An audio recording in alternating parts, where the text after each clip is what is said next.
Je l'annonce, la ronde qu'on va analyser aujourd'hui est la ronde la plus importante du championnat régional des U14 du Pays de la Loire, le championnat que je fais actuellement. C'est le plus important, tout simplement parce que après 3,5 sur 5, si je gagne cette partie, je suis qualifiée pour les championnats nationaux. Donc toute la France, quoi. Donc c'est plutôt pas mal du tout. Bien, là, j'aurais été sûre que je me serais fait défoncer après.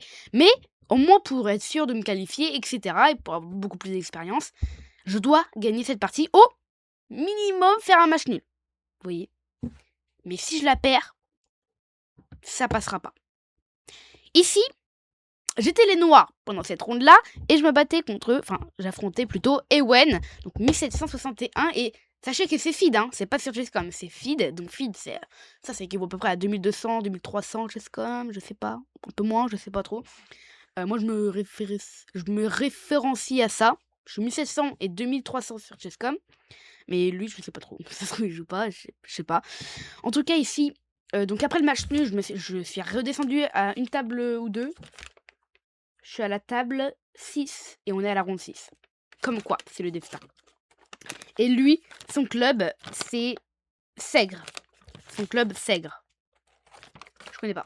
Et du coup, ici, pour cette dernière ronde, forcément, j'ai un petit peu de stress parce que je dois absolument la gagner. Et c'est un petit peu pareil pour lui. Il a 3,5 et il doit absolument la gagner pour au moins être sûr de rentrer aux nationaux. Ok. Normalement, là, tout était prêt. Et quand c'est serré la main, il m'a dit pas de match nul, hein. Et ça, cette phrase, je l'ai retenue dans ma tête pendant très longtemps. Je me suis dit, ok. J'ai dit oui, on va essayer de pas faire de match nul. Et du coup, ici, on débute directement. C'était lui qui avait les blancs, donc. Et il m'a joué E4. Alors, c'est marrant parce qu'il y a quelqu'un qui m'a dit juste avant de la partie, fais gaffe, hein, lui, il a joué, il joue vraiment des coups comme F4, G4, je sais pas trop ce qu'il m'a dit, etc. Des coups bizarres, quoi. Donc je lui ai dit ok. Bon, encore une fois, ça va pas trop me servir cette information parce que je peux pas m'y préparer. Ça sert à rien, mais ok. Du coup, je me dis ok. F4, c'est vrai que ça me fait peut-être un petit peu peur parce que je connais pas grand chose là-dessus, mais en même temps, F4, c'est mauvais, quoi. Enfin, c'est pas le meilleur coup non plus. Et finalement, il me joue E4 et je me dis ok, bon, finalement, bon, il doit pas avoir se passer grand chose. Et surtout que lui, il avait affronté Leget, Joachim Leget. Et du coup, je me suis dit, déjà que je sais que Joachim, il joue des trucs aussi bizarres. Enfin, il a joué F4 dans des moments. Du coup, je me dis, quelqu'un qui joue des trucs bizarres contre quelqu'un qui joue des trucs bizarres, ça va donner une partie bizarre. Mais du coup, là, E4, du coup, je me suis dit, ok, bon, bah, finalement, il joue rien de bizarre. Il a perdu contre Joachim, heureusement. Et du coup, ici, après E4, j'ai joué C5. Il joue cavalier F3, joue E6. D4, fait prendre D4. Qui prend D4 Cavalier F6 et cavalier C3. Donc là, c'est la théorie que je connais par cœur. À un moment, il y a quelqu'un qui m'avait joué fou D3. Il me semble que c'était quelqu'un de la 3e ronde, il me semble. Mais, au 2e ronde, je ne sais plus. Mais maintenant, au lieu de jouer fou D3, mon adversaire me joue C3. Et là, je me suis dit, ok. Cavalier C3. Je suis censée connaître ça par cœur. Je joue fou B4. Et les joue dame D3. Et encore une fois, là, je me dis, pourquoi tu veux pas jouer, je sais pas moi, un coup comme fou là, fou D3, fou G5, E5 aussi, que je connais très bien. Mais non, dame D3. Bon, ici, je fais petit rock, parce que, après plusieurs minutes de réflexion, parce que du coup, je savais pas trop où est-ce que j'en étais. Et ici, j'avais déjà plus que 56 minutes. En moins, donc il me reste plus que 4 minutes, littéralement. Non, je rigole. Non, plus que 56 minutes. Et avec les rajouts de temps, ça m'a rajouté là, du coup, 3 minutes. Donc j'ai réfléchi 7 minutes au total pour les 6 coups. Donc, ok, bon, normalement c'est la théorie. Donc j'ai joué les premiers coups direct instant. Mais là après, j'ai réfléchi. Bon, petit rock a été joué, meilleur coup, il joue fou G5 et là, moi je joue H6. En me disant, ok, le fou, je vais l'éliminer. Parce que en vrai, il est un petit peu embêtant, je connais pas et le cloche, c'est un petit peu bizarre comme, sensation. Le cloche, j'aime pas trop et vu que je connais pas la théorie, je veux pas me mêler d'autres choses. Apparemment, il y avait un meilleur coup, c'était juste de jouer KC6. Mais KC6, j'avais trop peur. Enfin, je me disais: «Oh, mais il va prendre et quand je vais reprendre, tac et quand je vais reprendre, il va peut-être me balancer ça, E5». Mais apparemment, E5, c'est pas grave, il y a H6 quand le fou s'en va, B4, G4, G5 et apparemment, c'est pas grave du tout. Mais moi, je suis pas un robot, je suis un humain. H6, donc j'ai joué, il revient en D2, je pensais pas, mais OK. Bon, D5, du coup, je prends l'espace, il prend, je prends et là, finalement, je suis plutôt content. Pourquoi? J'ai ouvert centre et son roi n'a toujours pas roqué et donc je me dis: «OK, je joue tour E8, il va peut-être jouer fou E2 pour faire petit roc» et après finalement, on rentre dans une partie, plutôt normale. Sauf qu'ici, il joue grand roc et là, je me dis: «Oh, celle-là, je m'y attendais pas du tout». Alors pas du tout, du tout, du tout. C'est très, très, très rare. La idée normalement, grand roc, non. C'est petit roc normalement.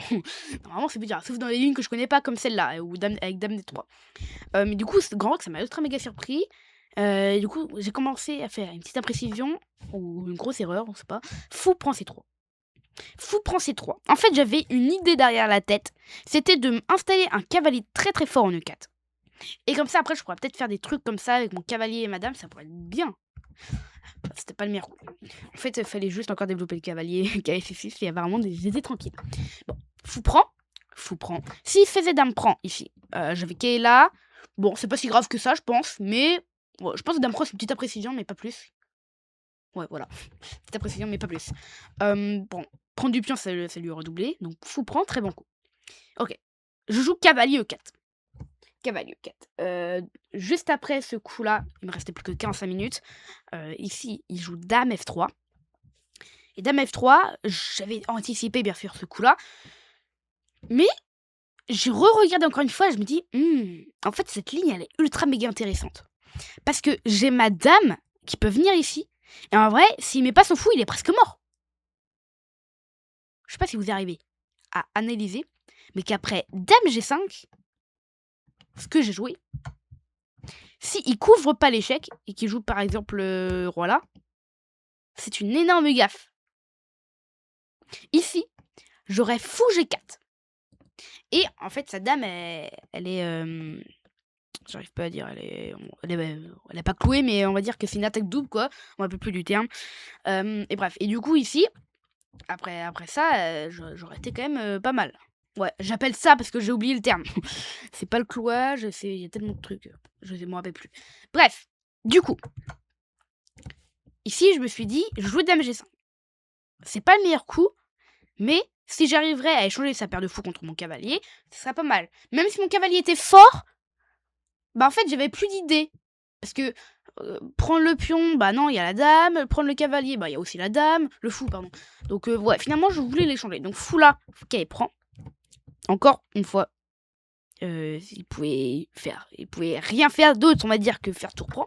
Et du coup, je me suis dit, ok, maintenant qu'elle fait tour prend, je joue tour 8. On va voir s'il fait tomber dans le piège. Par exemple, il joue dame là, et c'est littéralement mat en 1. En fait, la tour est clouée, donc je me suis dit, ok, on va essayer de jouer là-dessus. Et en même temps, s'il bouge pas sa dame, il y a tour là, il bouge jamais sa dame, et je gagne la dame quand même. Et donc ici, bon bah, il l'a vu, il joue fou B5, donc moi je continue avec fou D7, et je continue à développer mon fou, en même temps d'avoir mis ma tour sur une colonne très ouverte. Donc j'étais plutôt content. Ici, il joue tour D1. Et moi, je balance cavalier C6. Cavalier C6, très bon coup. En fait, encore une fois, je tends des pièges. Par exemple, si lui, il fait une petite ouverture de rien du tout, et bah c'est une énorme gaffe. Cavalier prend ici. Il y a plus tour prend parce que c'est cloué encore une fois. Et je joue littéralement là-dessus. Hein. J'aime bien le dire littéralement. Ici, il fait qu'il prend. Je fais pion prend.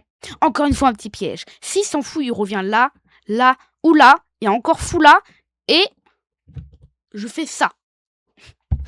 Mais il a trouvé encore le meilleur coup. Fou des deux ici, bah forcément, il est 1761. Non, c'est pas mal du tout. Du coup, fou des deux, j'ai pu fou G4, parce qu'il y a dame prend, fou prend, je gagne ici la qualité. Mais je commence déjà à me dire, ok, on va déjà regarder. Hein, pas jouer, mais regarder. Peut-être tour prend. On ne sait pas. Dame prend, je vérifie, est-ce qu'il y a autre chose. Est-ce que sur tour prend, dame prend, il y a fou là? Non, parce que là, du coup, il a C3. F3, pardon. bah, j'ai rien trouvé. Je jouais ici tour B8. Au moins, là, je me laisse des petits trucs comme ça. Ça pourrait être quand même très, très pas mal pour moi. Très, très bien, en tout cas. Il joue ici H3. Et là, j'ai eu une idée. J'ai joué fou F5. Ici, on est au combien de coups? On est au 19e coup. 19e coup, il me restait un tout petit peu moins que 39 minutes. Et avec ces 39 minutes, du coup, j'ai décidé de faire un plan. Fou E4 et martyriser ici son pion G2. Et en fait, au début, je pensais que ça allait. Sauf qu'après, je regarde, je me dis, ok, fou E4, je prends le pion. Et après, quand même, je me dis, attends, mais ça ouvre quand même la colonne sur mon petit roc. Il suffit juste qu'il double, et après, bam! Enfin, je sais pas comment ça se dit ça, en fait. Il double sur la colonne 1. On l'appelle comme ça. Il double sur la colonne 1, et après, il va venir en G1, et il va martyriser mon roi à moi. Je sais pas trop. Ici, il joue roi B1, donc il s'enlève du clouage. Ok, je joue fou E4, il bouge ses dames, et là, je me dis, ok, est-ce que je prends, ou est-ce que je prends pas? Je regarde, je me dis, ok. Et après que j'ai regardé dame prend, et finalement les coups comme ça, là, je me suis dit, finalement, c'est trop long. Donc là, je pense que c'est bien. Et après, je me dis, ok, bah attends, il faut que je regarde ce qu'il a joué. Il a joué dame C3. Donc si je prends, il a potentiellement dame prend C6. Qui doit être son idée, j'imaginais. Et du coup, ici, j'ai joué fou prend G2. En fait, je me suis dit, sur dame prend, j'avance mon pion. Et après, mon pion, en vrai, il est très fort. Après, je réavance. Enfin, peut-être, je sais pas. Après, je vire là, j'attaque. En plus, le fou attaque la dame, hein. Ici, vous voyez. Le rideau s'ouvre. C'était le D5, le rideau. Et du coup, ici, j'avais aussi analysé tour G1. Et en fait, je savais pas trop, mais je pensais que ça allait être plutôt facile de m'enlever du clouage. En commençant ici par D4. En fait, j'avais analysé D4. Et je me suis dit, ok, sur dame prend, je peux faire dame là. Donc, il doit y avoir peut-être un autre truc. Mais je me suis dit, au cas où, au pire, j'ai dame là. En fait, sur dame prend, je pense que j'ai juste tour là. Qui gagne. Et ça, c'est ce que j'avais vu aussi. Donc, je me suis dit, ok, il va peut-être faire tour prend. Sauf que là, je regarde tour prend. Je me dis, ah, tour prend, il donne quand même un fou en 1. Hein. Je sais pas s'il va avoir des compensations. Ouais, j'ai dit, c'est ça en rigolant dans ma tête. Sauf que là, après tour prend, je vois tour là. Là, je rigolais plus, là. Là, ça me faisait flipper. J'étais en train de me dire, mais attends, il me reste quand même dame prend G7, donc je suis obligée de jouer dame là. Je rigolais plus du tout, là, à ce moment-là. Après, je vois dame prend, tour prend, il récupère mon fou finalement avec le tour. Et en fait, je me dis, mince. En fait, là, je me suis dit, mince. Il menace de faire match nul. Et ça, c'est une menace quand même. Je voulais pas faire match nul, je voulais gagner moi. Et en plus, vu qu'il avait dit pas de match nul avant, j'étais d'accord avec lui. Enfin, faut pas faire match nul, sinon on risque tous les deux de ne pas être qualifiés quoi. y a rien qui va sinon. Donc ici, quand je vois cette liste, je me dis quand même... peut-être dangereux ici, le tour prend. Et du coup, ici, il a fait le tour prend D4. J'ai vraiment flippé. J'ai calculé. Surtout que lui, il lui restait genre 10 minutes. Enfin, genre pas du tout beaucoup de temps. Et moi, 20 minutes. J'avais aussi dépensé beaucoup de temps. Et ici, j'ai joué dame F6. J'ai joué dame F6. Brillant. En fait, mon idée, c'est juste que sur tour prend, je prenne juste sa tour. J'avais pas d'autre idée. C'était ma seule idée. Ici, il a joué fou C4. Il a joué fou C4. Une gaffe. Effectivement, à 1700 Hello Feed, on fait des gaffes. Et donc, fou C4, son idée, c'était, je pense, de soit revenir en B3 et éviter le clouage, vous voyez. Parce qu'il faut noter quand même qu'il peut pas bouger sa tour, sinon il perd sa dame. Il peut pas reprendre, hein, c'est cloué. Donc, déjà, il y a peut-être cette idée-là. En plus, une autre petite idée de clouer le pion, c'est pas mal aussi. Hein. Mais dans tous les cas, j'ai répondu par G6. Parce qu'en fait, je voulais éviter le tour là et le tour prend, etc. Et là, vous pouvez vous dire, ah, mais attention, Lissandre, là, il peut prendre ton fou. Il n'y a plus le sien qui est en l'air. Sauf que sur tour prend, j'avais calculé dame prend tour, et après dame prend, finalement, ici, je récupère le mat en 2. Je récupère le mat en 2. Non, et du coup, ici, j'aurais gagné une qualité. Ça aurait été un deuxième brillant. Du coup, ici, il l'a pas fait, il l'a vu, lui aussi. Du coup, après G6, il a joué à 3. Donc moi j'ai reculé mon fou D5. Et ici, c'était match nul. Et en fait, je voyais pas trop comment il pouvait gagner. Donc j'étais plutôt content. Il prend, je prends. il joue tour des 3, parce qu'effectivement, il peut toujours pas prendre, hein, sinon il y a dame prend le pion, il est encore cloué. Donc il joue tour des 3, et moi je me dis, j'ai pas envie de prendre la dame, j'ai pas envie d'échanger les dames. Parce que après un échange de dames, ça va être une finale de tour, ça va être très compliqué encore, il va falloir calculer.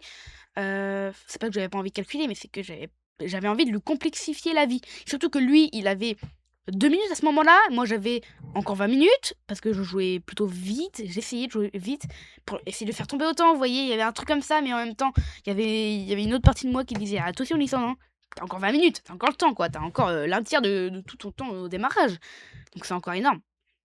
Ici, je fais dame prend F2, parce que pour moi c'est un pion en 1, et vu que je voulais pas échanger les dames, ça m'allait. Ok, j'ai regardé tour F3, je voyais qu'il y avait une tour en l'air, donc je me suis dit finalement ça c'est bien, il a pas trop de coups, ici il joue tour G3. Moi, je joue tour E6. Je protège mon pion ici. Je trouve ça normal. Il joue tour C7. Il a plus du tout beaucoup de temps. Là, vraiment, son temps, il est absurde. Moi, je joue tour F8. Je joue tour F8, je protège mon pion parce qu'après, je voulais en aller, madame, je ne sais où. Après ce coup, il commençait à vouloir prendre madame. Tour G2. Je bouge madame, tour G4. Et là, je me dis, mais attends, mais il est saoulant. Il a plus qu'une minute à pendule. Et il arrête pas de faire des coups comme ça en pleine vitesse en attaquant madame. Donc son temps va remonter. Et là, dans ma tête, je me dis, ok, si son temps remonte, c'est égal qu'il va pouvoir réfléchir plus longtemps. C'est égal qu'il va peut-être, du coup, trouver le match nul. Et du coup, je voulais pas ça. Donc je voulais arrêter qu'il cherche madame. Et donc je me dis en même temps, ok, peut-être dame là, mais je trouvais pas. Et je me dis, oh, il y a peut-être tour E4. Et en fait, je suis en train de parler vite là, donc vous avez peut-être l'impression que j'ai plus de temps, mais en fait, si, j'ai encore 20 minutes à la pendule. Et du coup, ici, je me dis, oh, tour E4. S'il prend ma tour, je prends la signe sur échec. Et quand il bouge son roi, je prends sa tour. J'ai gagné tour. Et sur tour E4, s'il bouge, bah c'est plutôt bien quoi. J'ai réussi à éliminer la menace et je vais continuer sur ma route. Je joue tour E4. Et c'est la plus grosse gaffe de la partie. Parce que j'avais aussi vérifié tour prend G6. Bien sûr, j'avais vérifié. Mais je m'étais dit quoi? Je m'étais dit tour prend G6, pion prend, tour prend, roi H8. Et finalement, il n'avait pas dame G7 parce qu'il y avait ma dame qui contrôlait encore la case. Mais ici, quand je vois le tour prend, je me suis dit, je m'ai calculé. C'est forcément que j'ai mal calculé. Je fais pion prend, de toute façon j'ai que ça à faire. Hein. Si je fais pas pion prend, si je fais roi là, pour moi c'était matant 1. Et sur roi là, sur roi là, disons qu'il a... Disons que c'est quand même mieux, hein, ici. Attends, je reviens quand même le meilleur coup. Disons que c'est plus difficile à aller chercher, celle-là. Mais c'est quand même ultra méga gagnant pour lui, hein. Peut-être qu'il l'aurait trouvé. Donc ici, je prends. Il prend un G6 avec sa tour. Je joue roi H8. Il commence à prendre sa main. Il a pris sa main. Il l'a surmené sur sa dame. Je sais pas si ça se dit comme ça. Il a surmené sur sa dame. Donc je me dis, oh non, ne me dis pas qu'il va faire dame G7. Ça perd totalement avec juste dame prend. Mais il la touche pas. Il touche pas sa dame. Il la survole. Il la survole. Comme ça. Et finalement, il survole maintenant sa tour. Il la touche. Il joue tour prend G6. Tour prend H6. Finalement, après tour prend H6, il y a juste roi G8 au prochain coup. Et dame H7 et c'est échec et mat. Donc ici, j'abandonne. J'abandonne. Je me dis, punaise, non. C'est horrible, quoi. Enfin, je savais que j'avais fait une erreur juste de tour 4. Ma tour, elle garde ce pion, alors faut la laisser. Enfin, je sais pas ce qui m'a pris. Il me restait encore 20 minutes, donc beaucoup trop de temps pour l'erreur que j'ai faite. Et franchement, ça m'a saoulé. Hein. Là, ça m'a saoulé. Tour prend G6, pion prend, tour prend, roi H8, tour prend G6, H6. Et j'ai abandonné après. Et vous savez, normalement, Enfin, moi, j'adore quand je mets le 1-0 et quand c'est pour moi. Mais là, j'ai mis le 1-0 et le 0, il était pour moi. Et là, je me dis... J'ai 3 points et demi. J'ai fini avec 3 points et demi sur 6. Et du coup, bah... Je suis pas qualifié. Je suis pas qualifié. J'ai terminé 13ème sur 52. Bon, en vrai, c'est pas mal, mais faut terminer dans les 9 premiers. Et du coup, si j'aurais gagné cette partie, j'aurais terminé 3ème. Littéralement 3ème. Donc 10 places en moins. Bam. Juste juste en perdant une partie. Donc ouais, je suis trop dégoûté. C'est vraiment... Ouais, quand on perd comme ça, surtout que c'était genre... la partie a duré quand même assez longtemps, elle a duré 2 heures. Et sur une défaite, ça fait toujours très mal. Donc c'était la deuxième défaite, mais la première contre le 1900. En vrai, je me suis dit, ok, c'était à 1900. C'est pas comme si j'avais enfin si, j'avais un espoir de le battre. Mais c'est pas comme si, voilà, que je me suis dit que normalement, ça devrait aller. Alors que là, 1761, normalement, ça devrait aller. Mais non, tour prend un 6 et j'ai abandonné. Donc ouais, très belle game quand même de sa part. J'ai quand même mal joué, hein. On a fait un brillant chacun. Lui, il a fait le tour prend G6 et moi, c'était quoi déjà? C'était le dame F6. 70 et lui 68, 78. Et à la fin de la partie, il m'a dit ouais, bah t'as quand même géré toute la partie. Et en fait, c'est vrai, enfin, quand je dis c'est vrai, c'est moi qui ai, on va dire, attaqué presque toute la partie. Vous voyez, avec la menace de mat en B2, enfin, c'est pas trop une menace de mat, mais la tour qui pouvait pas s'en aller, qui était coincée en D4, avec le brillant que j'ai fait avec dame F6. C'est un peu moi qui, j'ai pas envie de dire mener la danse, mais j'ai envie de dire plutôt je menais la partie plutôt. Je menais la partie quoi. Mais c'était vraiment moi qui attaquais et lui était plutôt sur la défense jusqu'au moment où il a sacrifié sa tour. Mais belle partie, belle partie. C'est dommage que moi j'ai pas réussi ici à me qualifier. Mais bon, pour les prochains départementaux, si je les fais, c'est de 2027. Je sais pas si 2027 ou si c'est 2026, les départementaux, je m'en rappelle plus. Et bah j'espère plutôt les gagner et gagner les régionaux. Et j'aurais préféré me faire plus d'expérience en gagnant cette partie et aller aux nationaux. Mais je pense que là, quand je vais revenir aux régionaux, je serai plus que prêt. Et j'aurai beaucoup plus progressé, je pense. Enfin, j'espère. Et normalement, j'espère après surpasser. Bref, donc voilà, j'espère que vous avez adoré cette petite vidéo. Donc, si vous voulez ici... Oula. Si vous voulez me soutenir, n'hésitez pas à rejoindre mon club sur Chesscom. Le lien est en description. Et sinon, nous, on se dit à très bientôt pour une nouvelle vidéo. Ciao!